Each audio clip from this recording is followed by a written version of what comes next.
Titignan natin yung manok, yung itlog ng ating manok. Titignan natin yung itlog ng ating native chicken. Ayan o, ang ating Basilan Cross Native. Ayan o. Buto yung katawan ng hen, tsaka nung rooster. Silipin natin. Ayun, 6 na yung itlog. Oh. Napakalaki ng isang itlog oh. Normal lang ba yan guys? Pa-comment naman kung normal lang yan sa native chicken yung ganyang kalaking itlog. Sobrang laki niya guys.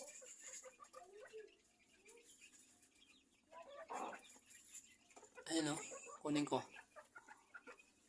Ayun oh, napakalaki ng native. Napakalaki ng itlog ng native po ngayon. Kumpara dito sa 5. Ano, ang liit. Bakit kaya tong isa laki?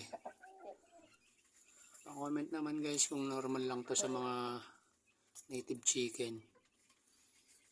Ano? Sobrang laki ng isa guys.